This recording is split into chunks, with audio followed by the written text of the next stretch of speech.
আল্লাহ রাসূল অন্য কোনো সূরাকে শেষ জামানার সাথে সম্পর্কিত করেননি, শুধুমাত্র সূরা কাহফ ব্যতীত। কিভাবে?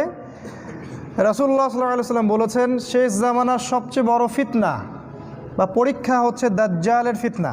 যে ব্যক্তি সূরাতুল কাহফ প্রতি জুমায় তেলাওয়াত করবে এবং যে ব্যক্তি সূরা কাহফের প্রথম 10 আয়াত মুখস্থ করবে, কোনো বর্ণনায় আসছে শেষ 10 আয়াত মুখস্থ করবে, সে ব্যক্তি দাজ্জালের ফিতনা থেকেও বেঁচে থাকবে।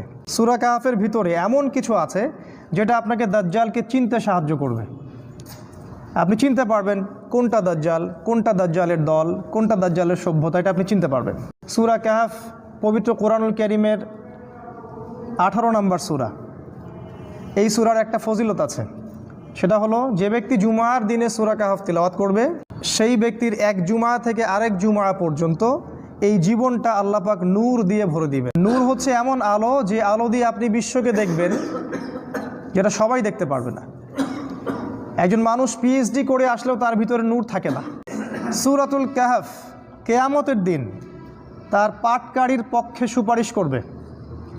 সূরা কাহফ কিয়ামতের দিন তার পাঠকারীর পক্ষে নূর বা আলো দিবে এবং তার পক্ষ নিয়ে সুপারিশ করবে।